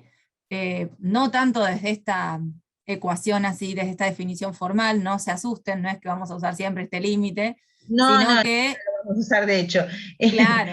Esto es muy formal. Pero esa es la definición, digamos, formal de campo eléctrico, ¿sí? Está puesta más que nada para que ustedes tengan en cuenta que si quisieran pensar una carga de prueba, una esfera de 100 coulombios, y no sería una muy buena carga de prueba porque les va a alterar el entorno. Primero porque si es una esfera grande, no van a medir puntualmente el campo, no lo van a medir en un punto, sino van a tener variedades, van a tener muchos puntos incluidos, ¿no? Ahí. Y segundo porque se encontrarían con el hecho de que esa esfera va a alterar el campo a su alrededor. Las cargas tienen conductores cargados, ya vimos al principio que acomodan las cargas, así que lo que van a medir no es lo que realmente querían medir, sino algo alterado. Bueno, entonces el campo va a ser una perturbación del espacio producida por cargas eléctricas. Su dirección y sentido en cada punto están determinados por la dirección en la que se aceleraría una carga de prueba puntual y positiva, libre en ese punto. Y su intensidad es la fuerza eléctrica dividida la carga cuando ésta tiende a cero. Desmenucemos todo lo que dice acá. Perturbación del espacio producido por cargas eléctricas. ¿Está bien? Es, como dijo Basa, algo que está en el espacio, pero alguien las tiene que producir. ¿Quiénes son? Las cargas eléctricas. Pueden ser que esas cargas eléctricas estén en la región donde ustedes están trabajando y las ven, o están un poco alejadas, y como es una interacción, como es una acción a distancia, bien, ustedes igual sienten sus efectos. La dirección y sentido del campo están determinados por la dirección en la que se aceleraría una carga de prueba, puntual y positiva, ¿bien? ¿Te acuerdan que era porque dijimos positiva? Es la dirección en la que se acelera, ¿bien? La dirección en la que va la fuerza que sentiría esa carga. Y decimos libre como para, ¿por qué? Porque si uno dice que es la dirección en la que se aceleraría, ¿no es cierto? Y no aclara lo de libre, por ahí estaríamos pensando que podría haber otras fuerzas, ¿no? Y entonces se está acelerando para otro lado y nosotros terminamos diciendo, no, se aceleró por ahí por la fuerza eléctrica. Claro. Entonces, Tal cual, libre en el sentido de que es como la interacción predominante, digamos, ¿no? Claro. Es la única interacción que hay con esa carga de prueba que estamos poniendo ahí en el espacio. Lo cierto es que si no colocamos una carga, difícilmente pudiéramos percibir ese campo eléctrico, ¿no? Entonces, por eso también es como, bueno, justamente me doy cuenta que hay un campo porque coloco alguna carga. Entonces, pero si no coloco carga, tampoco estoy segura que hay campo. ¿Por qué? Porque ya vieron, seguramente estuvieron charlando que la interacción entre cargas eléctricas depende de que estén las cargas, depende de que haya alguna carga para que interactúe con otra carga, ¿sí? Entonces eso también es necesario. Para darme cuenta que existe un campo eléctrico necesitaría colocar un objeto cargado, ¿sí? Que perciba ese campo y que entonces por el movimiento de ese objeto cargado puedo predecir o puedo decir, bueno, sí, el campo está yendo para acá o el campo está yendo para el otro lado, por ejemplo. ¿Se entiende eso? Más o menos. Concepto de campo hay que trabajarlo, seguro, pero queremos más que nada, bien, genial, buenísimo. claro, ustedes imagínense que hagan siempre la analogía y vayan al campo gravitatorio y ustedes piensen que cada punto del espacio ya tenemos completamente asimilado que nosotros, si yo agarro mi celular, lo pongo en una cierta posición y lo suelto, se va a caer, porque va a ir, queriría, al centro de la Tierra, lo pongo en otra posición y se va a caer. Ese es el testeo, digamos, de que existe un campo gravitatorio que atrae esa masa. Bueno, con el campo eléctrico el testeo estaría a través de cargas, de que existe, estaría a través de objetos cargados. Y que ese campo está generado en el gravitatorio por la masa de la Tierra, por la masa de los objetos, en el campo eléctrico está generado por cargas eléctricas. Por ahora, ¿no? En esta parte electrostática. Totalmente, totalmente. Estamos en electrostática. Claro, porque después nosotros somos malos y la vamos complicando. No, nosotros no. Nada, si ya disfrutamos, reconocerlo. Bueno, es un campo vectorial cuyas unidades son newton sobre coulombios, porque es fuerza sobre unidad de carga, o sea, newton sobre coulombios. Y ustedes vieron en análisis dos campos vectoriales, o sea que algunas cosas de las propiedades de campos vectoriales van a reaparecer acá. Tómenlo con calma, nos vamos a explicar todo lo mejor posible, pero también a eso apuntaba cuando qué cosas repasar, y bueno, van a aparecer cosas que tienen que ver con cosas que vieron acerca de campos vectoriales. Bueno, y vamos a una pregunta que está en el repaso, una pregunta teórica, que nos pregunta cómo cómo lo distinguimos al campo eléctrico de un campo gravitatorio. ¿Qué harían ustedes para distinguir experimentalmente si la acción sobre un objeto es gravitatoria o eléctrica? Primero hay que asegurarse que el objeto tenga carga o no, Claro. Si no está cargado y es atraído, ¿qué dirían? que es un campo gravitatorio. Es un campo gravitatorio. Claro, entonces la primera cosa es que si necesitamos cargar el objeto para ver el campo eléctrico, ¿bien? El gravitatorio no necesita tener carga, ¿bien? Y la otra es que podríamos cambiar el signo de las cargas y entonces la atracción sería en direcciones contrarias, ¿no? O sea, si tienen una carga positiva, imaginándonos con la carga de prueba, va en la dirección del campo, pero si no pensamos en una carga de pruebas, pero estamos en una carga, o nuestra carga de prueba entre comillitas, ¿no? La que vamos a usar para probar si hay qué tipo de campo tenemos, es negativa, ¿qué tendría que pasar? ¿En qué dirección se mueve ahora? ¿O en qué dirección aparece la fuerza? Porque el que se mueve tiene sus bemoles. Pero ¿en qué dirección aparecería la fuerza sobre esa carga negativa? ¿En la dirección del campo? O el sentido también tendríamos que hablar, ¿no? Para ser más específicos. Uno hace un poco el abuso del lenguaje cuando habla de dirección y le engloba el sentido, ¿viste? No, Flavia, Sí, es re común eso. pero Acuérdense que dirección no nos referimos a la recta donde se apoyan los vectores, ¿no? Y el sentido tiene que ver más con para dónde apuntan las flechas, ¿no? Si, qué sé yo, si es para el eje, por ejemplo, eje X positivo indica las dos cosas, dirección y sentido. Pero si digo solo eje X, no estoy dando exactamente el sentido, ¿no? Estoy dando solo la dirección. entonces decía, dirección y sentido de acuerdo a nuestra definición de la carga positiva. Pero si agarro el objeto que estoy probando el campo y le pongo carga negativa, ¿para dónde se mueve? Dicen en el sentido opuesto al campo, dicen en el chat. Claro, perfecto. Bien, porque ahí tendrían que, ahora viene algo que les cuesta relacionar, es hacer al revés. No, yo te doy el campo, lo multiplico por la carga y me da la fuerza. ¿Sí? Tal cual. Entonces, como la carga es negativa, la fuerza me queda menos Q por E, o sea, en dirección contraria, en sentido contrario al campo, misma dirección, sentido contrario. Entonces, Tal cual. cambiándole la carga al objetito que estamos usando para probar, también podemos ver que se mueve en la misma recta de acción, pero para un lado o para el otro decimos, no, este no es un campo. Si está descargado no pasa nada, y si le cambio el signo de la carga se mueve en direcciones contrarias, y no, este parece no ser un campo gravitatorio, este tiene que ser. Claro. Bueno, Acuérdense que eso, que es fundamental que un campo gravitatorio siempre es atractivo, ¿no? En cambio, un campo eléctrico puede ser atractivo o repulsivo, dependiendo justamente del signo de las cargas, de quién genera y qué carga está ubicada en el espacio. y hablando de quién genera, acá tenemos el campo generado por una carga puntual. Si vamos a la ley de Coulomb, uno diría, bueno, yo quisiera calcular la fuerza entre dos cargas, una es Q0, la carga que siente la fuerza, y la otra es Q, la carga que él la genera, ¿bien? Entonces yo tendría que tener acá, si fuera una F, aparecería un Q0, Q sobre 4pi epsilon 0, la distancia de la carga que la genera, que es Q hacia, perdón, la distancia de la carga que siente Q0 hasta el punto donde está Q, y eso va en un versor que apunta de la carga que genera a la carga que lo siente. Esto es la misma interpretación que vimos hoy en la ley. Yo podría escribir F así, y acá tendría que aparecer un Q0. Cuando paso dividiendo el Q0 para calcular el campo, me queda E. O sea que esta expresión es dividiendo la carga Q0 de prueba, ¿no? Entonces, claro, es la carga que antes ejercía la fuerza y ahora genera el campo. Sería así la lógica, ¿no?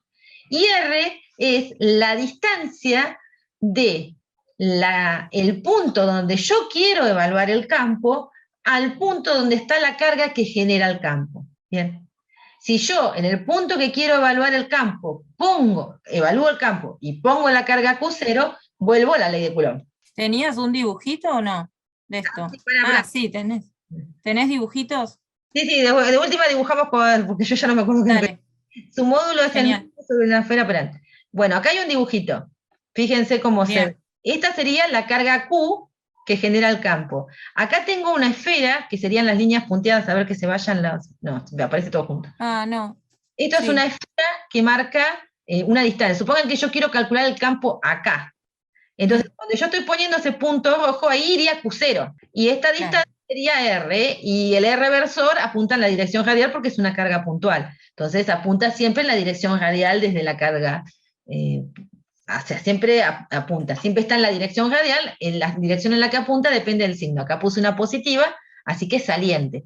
Va en la dirección, el versor sale de la carga que genera el campo hacia el punto donde yo quiero calcular, que sería el punto donde yo ubicaría mi carga de prueba para que sienta la fuerza, ¿no? Y si mi carga de prueba es positiva, la fuerza apuntaría en la misma dirección que esté dibujando esta flecha, o sea que el campo está para allá. Bien, entonces Claro. calculo el módulo de esta flecha y digo, bueno, tengo que hacer Q, la carga que genera el campo, las constantes, y la distancia de la carga hasta el punto donde yo quiero calcular, por el versor que apunta desde la carga hacia el punto, que es el versor. Ujú. Listo, ahí tengo toda la expresión. Ahora, esta expresión es la misma en cualquier punto de la esfera, bien, porque el valor numérico es el mismo. Y al escribirlo en coordenadas esféricas, al escribir en la dirección radial, la dirección del radio de la esfera, entonces la expresión me vale lo mismo en cualquier punto de una esfera concéntrica con la carga puntual. ¿Esto estamos de acuerdo? Ahí se me ocurre otro tema a repasar. Coordenadas esféricas, cilíndricas, ¿no? Porque las vamos a usar bastante. Esférica. Polares, Sí. por las dudas, repasen las coordenadas también. Bien, pero esto me lo creen, va en la dirección del radio de la esfera, eso es lo que representa el R, y la distancia sería, la distancia es el radio de la esfera. Sí. Y porque la carga está ubicada en el centro, ¿no? La carga está ubicada en el centro de la esfera, entonces fíjense que cualquier punto de esta esfera que está dibujada acá, tiene una distancia a la carga igual al radio de esa esfera, ¿sí? Bien, entonces, supónganse que consideremos otra esfera y los vectores campo tienen que cambiar. Entonces, bueno, ahí da que su dirección es siempre perpendicular a dicha esfera. Bueno, leamos esto antes y ahora les muestro lo de vector tiene que cambiar. Su módulo es el mismo sobre la esfera centrada en la carga puntual. Eso es cierto, por eso están dibujados todos los vectores campo con el mismo tamaño, idénticos y en la dirección radial. Su dirección es siempre perpendicular a dicha esfera, porque es la dirección radial, y diverge o converge radialmente. O sea, diverge porque es carga positiva, quiere decir salen de las cargas positivas radialmente, y si yo hubiese puesto ahí una carga negativa, las flechitas las tendría que haber dibujado hacia adentro, ¿no? Convergiendo hacia la carga negativa. Bien, y eso tiene que ver con lo que hablamos hoy, con que hacia dónde se tendría que mover una carga positiva si yo la coloco en ese campo. Entonces yo tengo la carga que genera el campo es una carga negativa, y yo pongo una carga positiva en alguna posición por acá, ¿qué debería ocurrir? Debería ir hacia la carga negativa. Entonces el campo tiene que apuntar en esa dirección. Entonces tendría que poner las flechas dadas vueltas apuntando hacia las cargas negativas. ¿Esto más o menos lo pueden seguir? Sí. Bien, entonces ahora sí vamos, si dejamos otra esfera, fíjense que lo que nos dice es que volvemos a sacar esta cuenta, sigue estando radial, sigue siendo el mismo sobre cualquier punto de la esfera concéntrica con la carga positiva, pero cuando vamos a calcular el módulo nos encontramos con que el radio es más grande. Así que si el radio es más grande, estoy dividiendo por un radio al cuadrado que es más grande. Entonces se me tiene que achicar el módulo. Entonces estas flechitas ahora están representando misma dirección, mismo sentido, pero un módulo más chiquito. Y el mismo sobre toda la esfera concéntrica. Y bueno, antes de preguntarnos eso, Flavia, ¿querés decir algo de esto? No, me parece que es importante que se acuerden esta dependencia del campo con el cuadrado de la distancia, ¿no? Porque eso tiene un sentido para nosotros, bueno, y calculo que para ustedes también, porque en algunas materias ustedes usan este tema de las cargas que tienen los iones o las sustancias que están en solución, ¿no? Entonces, fíjense que esto que decrece con el cuadrado de la distancia es importante en el sentido de cuándo va a predominar esta interacción, ¿no? Entre cargas, si están cerca o si están más alejadas. Entonces, al disminuir con el cuadrado de la distancia, decrece bastante rápido, digamos, cuando están lejos o al infinito se hace cero. Eso es un comportamiento que también interesa en muchas aplicaciones, pero vamos a ver quizás que hay otras distribuciones de carga que por ahí no cumplen esta misma relación.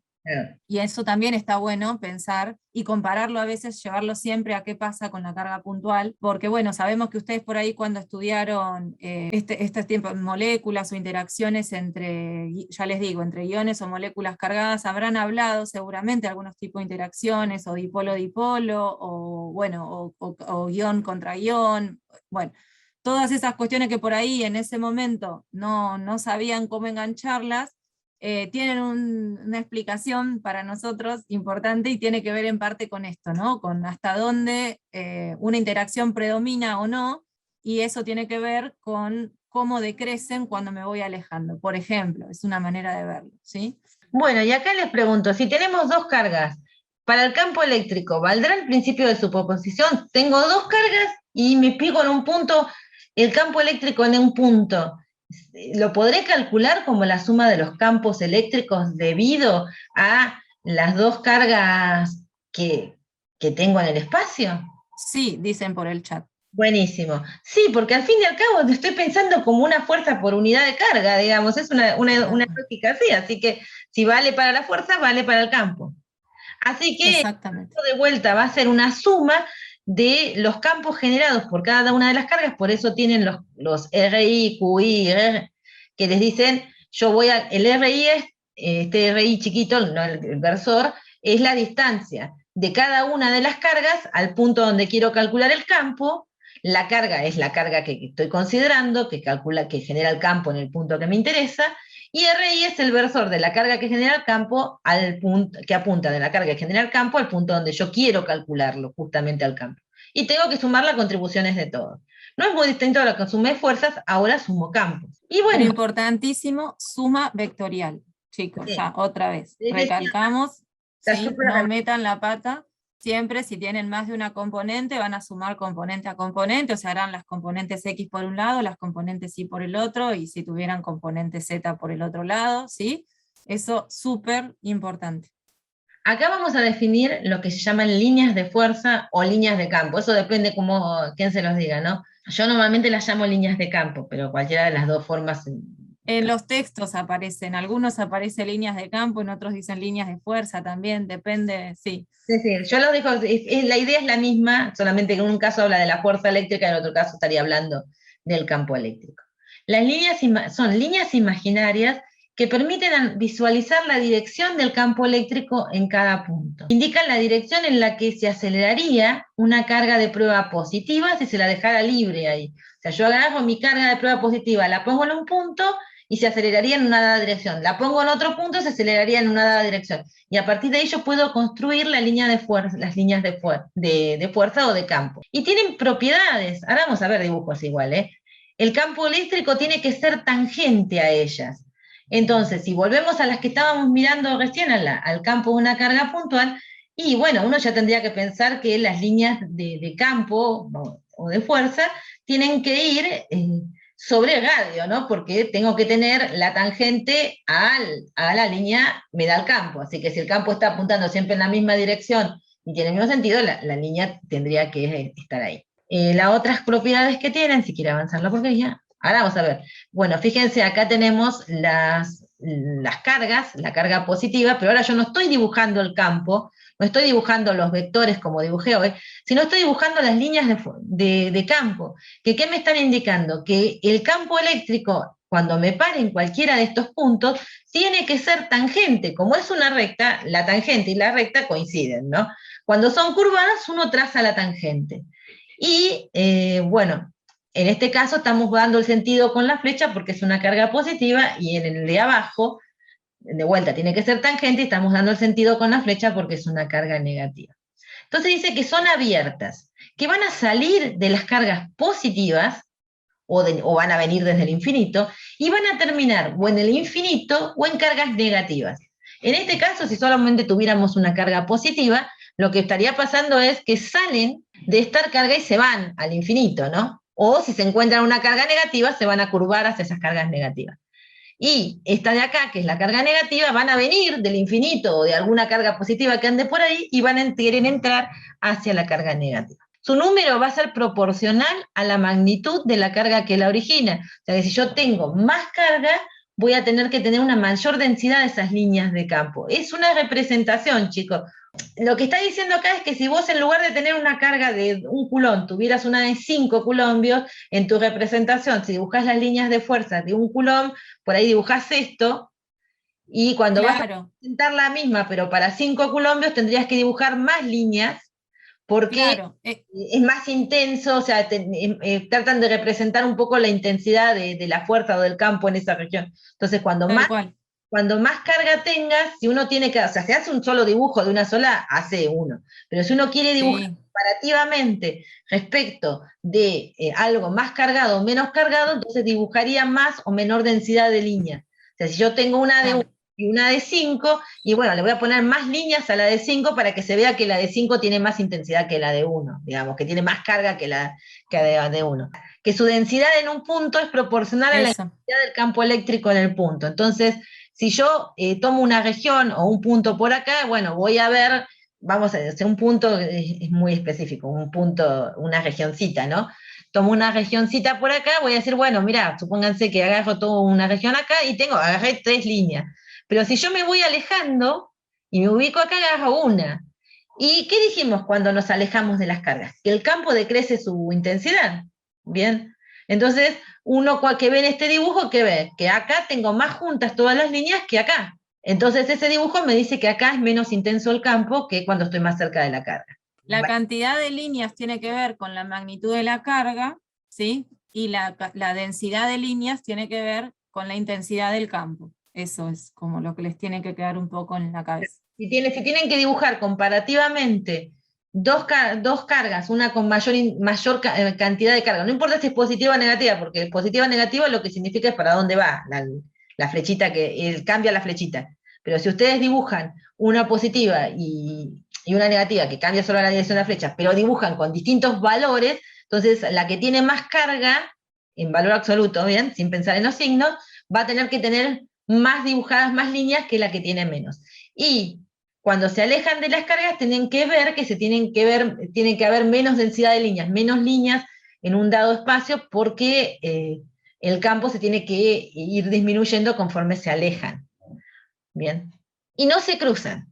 Eso es importante, no se pueden cruzar.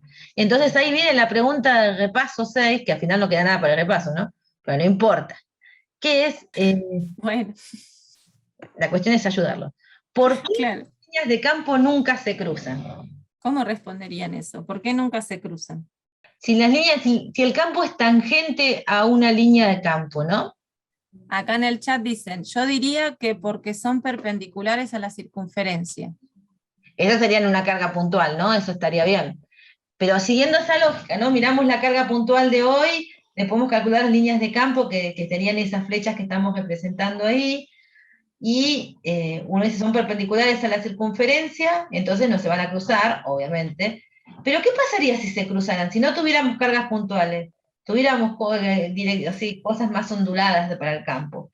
¿Qué pasaría si se cruzaran? ¿Cuántas tangentes tendrían en ese punto? 2. ¿Y puede haber dos campos asignados al mismo punto? No, sería uno Originados solo. de la misma carga, ¿no? Bueno, no, o sea, acá está bueno ese punto, ¿no? Porque el campo de cada punto es uno. Está bien. Ahora, que nosotros, para poder calcularlo, miremos las cargas y apliquemos principio de superposición y digamos el campo que hace la carga 1, el campo que hace la carga 2, no significa que ahí hay 2, 3, 4, 8 campos. Significa simplemente que aplicamos superposición para poder obtener el campo total, que es el campo que está en ese punto. Bien, tiene que haber uno solo. Bien, Claro. en ese punto hay un solo campo, que es el resultado de todos los efectos, de todas las cargas que la rodean, que nosotros lo hacemos por superposición. Bien, nosotros decimos, bueno, ¿qué nos dice el principio de superposición, básicamente? Y que yo puedo pensar el efecto de cada una de las cargas en ese punto como si esa carga estuviera solita. Entonces hago el efecto de la 1, de la 2, de la 3, de la 4, y voy calculando, y sumo todos los efectos, y ahí está, ahí calculo la perturbación en ese punto, ahí calculo el campo eléctrico.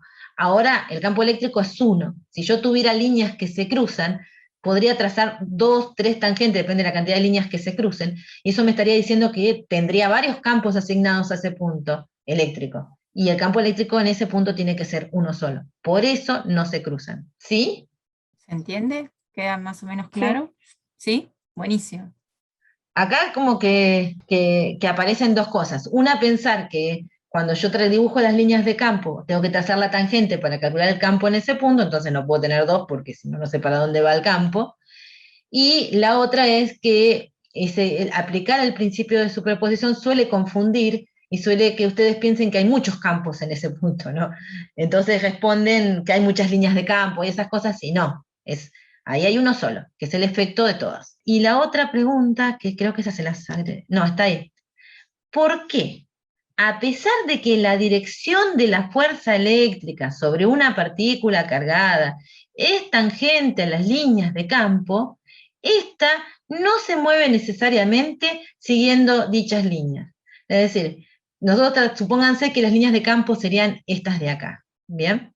Entonces yo digo, bueno, tengo una partícula cargada, la fuerza tiene que ir sobre esta línea de campo, y más, si justo esta es esta, encima tengo hasta la dirección en que te aplicaría la fuerza. ¿Por qué no necesariamente ese punto rojo, que sería mi partícula, se tiene que mover sobre esta línea? ¿Por qué podría no moverse sobre esta línea? ¿Qué opinan? ¿Por qué no podemos asegurar que se va a mover sobre esa línea? Porque el campo tangente, el campo eléctrico es tangente. Sí, pero fíjate que la No tangente neces- recta es la misma recta, así que el campo va también en la dirección de esa flecha. Claro, si no fuese una recta. Claro, pero pensemos en este caso en particular. ¿Conocen algún movimiento en el que la fuerza vaya en una dirección y la partícula tenga un movimiento en otra? Sí. Sí, por favor, sí, digan que sí. Alguno, a ver, ¿Tiro memoricen. libre? ¿Cuál? ¿Tiro libre? ¿Tiro libre? Espérate, tenemos Una muchos. bala. Una bala al cielo, tenemos que decir al cielo con tiro horizontal, tiro oblicuo o tiro vertical. Vertical. En el tiro vertical se mueve sobre la misma línea que está la fuerza. Claro. Ahí no sería. Pero ¿Se está, entiende? El tiro vertical es cuando lo tirás bien para arriba, bien vertical, y el movimiento de la bala va solo para arriba y vuelve, digamos, y vuelve a bajar. que si uno tira un tiro directamente sobre la cabeza hacia arriba, se corra después, porque va a volver la bala sobre la misma Claro. línea, con la misma velocidad con la que salió de la pistola, va a llegar a sus cabezas. En el chat ponen que el tiro tenía que ser oblicuo, por ejemplo. Bien. Preguntan si puede ser un resorte o un péndulo. Van con signito de preguntas. Por ejemplo, ahí puede decir, el tiro oblicuo está perfecto porque la aceleración de la gravedad está en la centro de la Tierra, pero el objeto se está moviendo no solo en la dirección de la aceleración, sino en la dirección perpendicular, ¿bien? El movimiento circular que vimos hoy del electrón orbitando alrededor del protón también, porque la fuerza También. hacia el protón, pero sin embargo el electrón orbitaba, según nuestro modelo, en una órbita circular. El otro ejemplo que me habían dado, resorte, no sé tanto, porque el resorte me parece que es lineal también, ese no. Sí, el resorte sigue la misma, Ese no, la y el misma otro dirección. está bueno, para el otro que... El péndulo. El péndulo, fíjense en que la fuerza que actúan sobre el objeto se mueve sobre una circunferencia, pero por ejemplo, la tensión de la cuerda es perpendicular y la aceleración de la gravedad va hacia el centro de la Tierra, depende de la posición. Así que la fuerza es colineal con el desplazamiento. Entonces, en consecuencia, pueden tener movimientos que no necesariamente la partícula se mueva en la dirección de la fuerza, que es por lo tanto la dirección en la que está siendo acelerada. Entonces tengan en cuenta que si, por ejemplo, yo mando una carga con una dada velocidad a un lugar, si la velocidad no es colineal con la dirección del campo, entonces vamos a tener un movimiento que puede ser tipo tiro horizontal, tipo movimiento circular. Claro. O sea, tengo que ver cómo es la velocidad del objeto para ver cómo la aceleración la va a alterar. Bien. Se entiende que en ese caso va a torcer la trayectoria, digamos, de la partícula cargada, ¿sí? Pero el movimiento va a continuar en la dirección en la que venía, ¿sí? Lo único que sucede es que la desvío de la trayectoria, ¿se entiende? Si la lanzamos con una determinada velocidad, pero de golpe se encuentra con un campo eléctrico, por ejemplo, atractivo, ¿no? Me va a desviar, por ejemplo, hacia abajo, ¿sí? Como pasaría con el tiro oblicuo, con la bala que uno lanza con un determinado ángulo, ¿no? O con un tiro horizontal también, se podría pensar. ¿Sí? ¿Se entiende eso?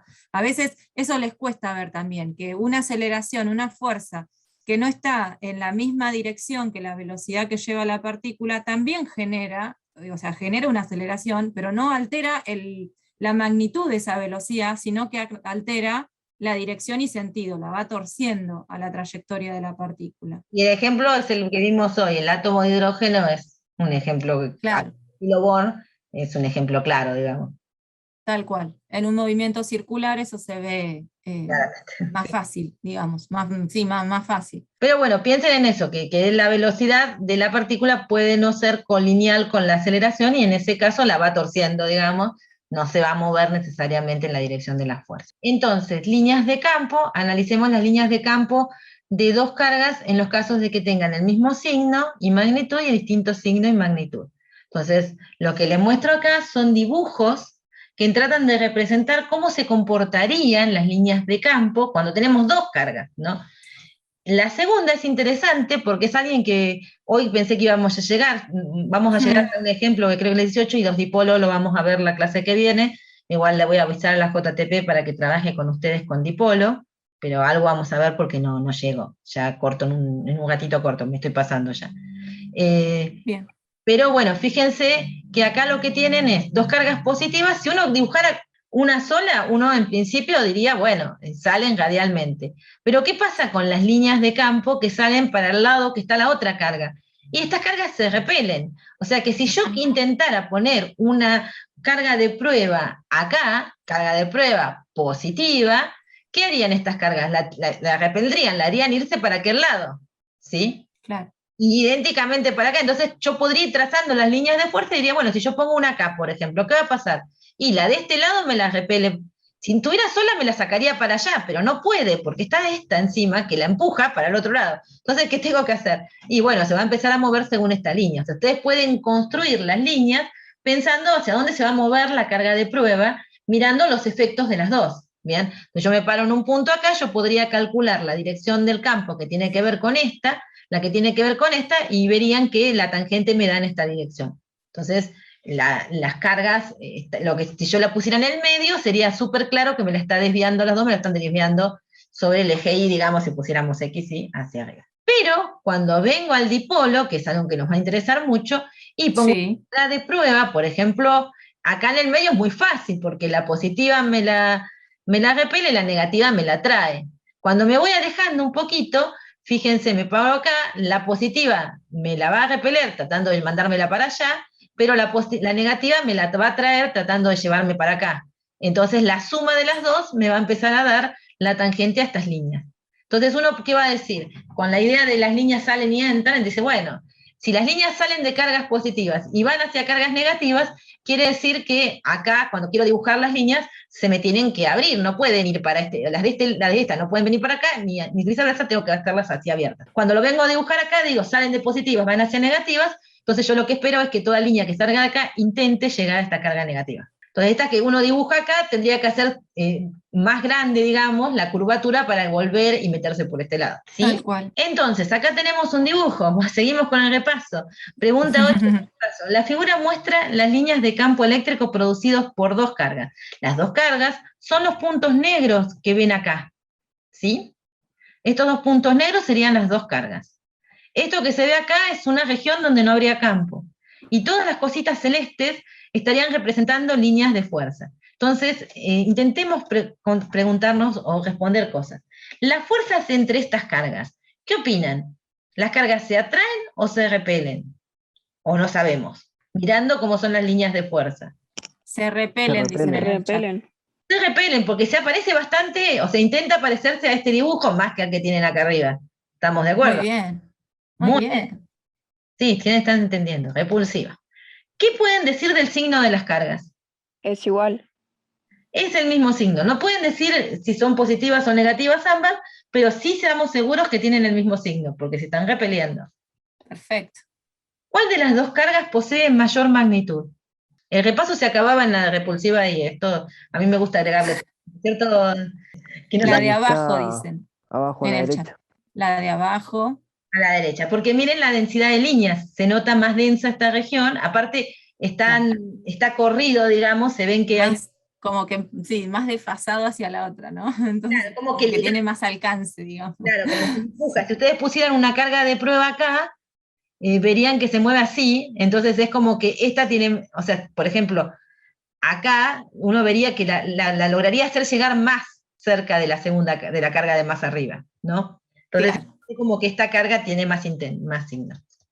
Bueno, esto es lo último. Fíjense, esto es un problema que no suele aparecer muy seguido, que es dos plaquitas, una tiene cargas positivas arriba, la otra tiene cargas negativas abajo, y uno suelta un ion positivo.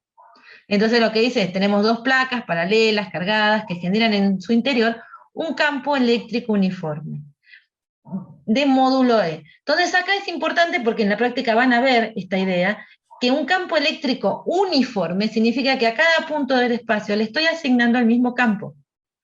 ¿Sí? Tiene el mismo módulo y tiene la misma dirección y sentido. Eso significa para mí uniforme. Entonces, esas dos cosas, que acá es un corte, ¿no? Se lo estoy mirando como de frente a las plaquitas, pero es como si dijéramos, hagamos dos chapitas, medias grandecitas, y yo las estoy mirando medio de frente, las enfrento a las dos, una con carga positiva, otra con cargas negativas, se van a distribuir uniforme las cargas, todo eso lo vamos a ver más adelante, el por qué, o sea, ahora no nos interesa tanto, pero acá lo que queremos decir es que esta configuración, vamos a justificar más adelante, genera un campo eléctrico uniforme, o sea, mismo módulo, misma dirección, mismo sentido, en cualquier punto en el interior de ese espacio que están limitando las dos cargas.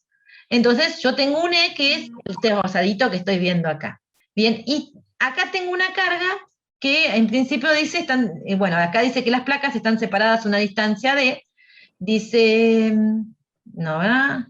Una muestra, dos placas paralelas, generan un campo negro, las placas están separadas a una distancia de. Entonces, de la placa superior se desprende un ion positivo, con una carga Q y masa M. Quiere decir, se soltó de alguna forma, por el efecto del campo. Parte desde el reposo, se soltó. Tiene carga Q y masa M. ¿Cuál es la fuerza que actúa sobre el ion? ¿Qué fuerza mueve al ion? ¿Gravitatoria o eléctrica? Eléctrica. Eléctrica. Hoy dijimos que la eléctrica va por encima de todo. Bien, ¿cómo la calcularían? ¿Saben el módulo del campo? Vale E. ¿Saben la carga del ion? Q. ¿Cómo calcularían esa fuerza? Coulomb, la fórmula de Coulomb. La de Coulomb, acordate una cosa muy importante con Coulomb, que es entre cargas puntuales. Y acá no parecen haber, hay una que es puntual, pero las otras no. O sea, están ahí en una distribución arriba de una placa. Pero vos tenés la suerte de conocer el campo. Claro. Pasan por el lado del campo. Claro, pasa por el lado del campo, es mucho más fácil eso, no tenemos que ni explicar Coulomb ni superposición, si no nos entretenemos, de hecho nos vamos a entretener más adelante para probar que Sí. ese campo es uniforme. Por ahora se los damos, pues somos buenos, ¿viste? La primera clase no nos queremos asustar, solo pasamos unos bastantes minutos. E por Q, dicen en el chat. E por Q, bien. Y acuérdense que esto no se termina con poner el módulo, tenemos que poner dirección y sentido. Ahí está dibujado el eje Y, así que está en menos J. ¿Bien? Ahí tenemos la fuerza. ¿Qué trayectoria sigue el ion? ¿Se acuerdan? Trayectoria, ¿qué caminito sigue? ¿No? Como que si fuera pintando un camino a medida que se mueve, colineal, dicen. Colineal. Tangente al campo. Tangente al campo, que sería colineal con el campo, porque el campo está... Fíjense que acá lo que dibujamos como representar el campo es realmente las líneas de campo, ¿bien? O líneas de fuerza, Claro. buscando eso. Entonces, es una recta en la dirección de menos J, esa sería la trayectoria. Va en línea recta en En línea recta, claro. dirección de menos J. ¿Cómo puedo determinar la velocidad con la que impacta en la placa inferior? Porque va a llegar a la placa inferior. ¿Cómo haríamos la cuenta para determinar la velocidad con la que impacta en la placa inferior? Sabiendo la aceleración, Bien, ¿y cómo saco la aceleración? fuerza es igual a masa por aceleración. Perfecto. Perfecto. Ahí sacamos Impecable. la aceleración. Tenemos la fuerza, tenemos la masa del ion, conocemos la aceleración. A partir de ahí es bastante lo que saben de física 1. La velocidad es menos la aceleración, es la aceleración por el tiempo, y la posición va a ser la posición inicial, que de acuerdo a como dibujé acá, sería d, menos un medio de la aceleración por el tiempo al cuadrado. Y para que alcance la placa inferior, si yo llamo que el 0 está acá, y el protón partió de la placa superior que estaba a D, tengo que pedirle que I sea igual a C. De ahí sale la velocidad final. ¿Bien? Claro. De acá despejamos el tiempo que tardó en recorrer esa distancia, y con ese tiempo vamos a la ecuación de velocidad y reemplazamos ahí. Entonces, ¿qué trayectoria seguiría el ion si al entrar entre las placas lo hace así. Lo hace con una velocidad. Ah, ahí apareció en el dibujo. Genial. Y apareció justo la aceleración que no tenía que aparecer. Mierda. Sí. Pero bueno, ya está. Bueno, no importa. Igual esa no cambia porque es la misma, Es ¿no? la Esa es la misma que tenía. aceleración, o sea, que entre con una velocidad, en lugar de haberse soltado de la placa superior, que entre a la región desde el costado, como si lo hubiéramos disparado, con una velocidad en esa dirección, no va a cambiar la aceleración que siente, porque esa tiene que ver con el campo eléctrico que está ahí. Pero Dicen que se va a mover como una parábola. muy bien. Impecable. Impecable. Entonces ahora nosotros vamos a tener ¿qué cosa? Una velocidad inicial en la dirección del eje X, que sería la velocidad con la que entra, y menos la aceleración por el tiempo como la velocidad en el eje Y. Y obviamente tendríamos que plantear una ecuación parabólica que acá estaría. Para el eje, para Y, parte desde un D0, pues tendrían que decirle más o menos por dónde entra, ¿no? Para saber cómo impacta y esas cosas. D0 Claro. menos un medio de la aceleración por el tiempo al cuadrado, que no tienen aceleración en y en la dirección de X va a ser X0, tendrían que decirle más o menos dónde arrancó esto, y menos B0 por T. ¿Por qué menos? Pará, más me parece que. No sé, ahí cambiaste Pero, No, ahí va un más, claro. No me copé, ahí lo arreglo. Mientras yo arreglo, miremos algo así. Y si el guión fuera negativo mientras piensan eso, y con esto cerramos. Con esto Bien. hacemos negocio. Porque Si ya el guión fuese negativo, ¿qué pasa? ¿Qué opinan? No se despega de la placa. ¿Cómo? No se despega de la placa. pensemos en el que entró. Al Sí. revés, dicen en el chat. Claro, si el guión no fuera negativo en el último caso, ¿qué es al revés? Más J ponen también. Sí, creo que saben lo que quieren decir, pero no nos estarían diciendo. La aceleración sería positiva en el eje Y. Claro, sería más QE sobre M, digamos, estaría. Claro, lo que podemos pensar es que se suelta uno negativo, si quieren, de la placa negativa, si les es más fácil, en el caso, para analizarlo como el primer caso, ¿no? Que se soltaba de la placa de arriba, bueno, un guión negativo se podría soltar de la placa de abajo, por ejemplo, ¿no? Y entonces se movería con una aceleración al revés que esta, claro, tal cual. Lo único que nos cambiaría Bien. acá serían los signos de la aceleración. Exactamente. La aceleración que está la aceleración producida por el campo eléctrico, ¿no? Esta aceleración que apareció ahí, aparece ahora, si el guión es negativo, aparece apuntando para el otro lado. Sentido opuesto, hablando un poco mejor. Sí, tenemos que mejorar nuestro lenguaje. Claro. Y la trayectoria, bueno, vos dijiste sería hacia la placa superior. Claro, por eso, como van en sentido opuesto, tiende el ion a irse hacia la placa positiva, ¿no? En el caso de que es negativo. Si fuera un ion negativo entrando así, haría una curvatura, un tiro horizontal hacia arriba, una forma parabólica hacia arriba, y si fuera la que se suelta, tendríamos que soltarla desde abajo, porque si no, como bien dijo una de las chicas, no se va a ir de la placa si es negativa. Pues, claro, tal cual. Bueno, cerramos acá. Este es el fin. Me parece bien.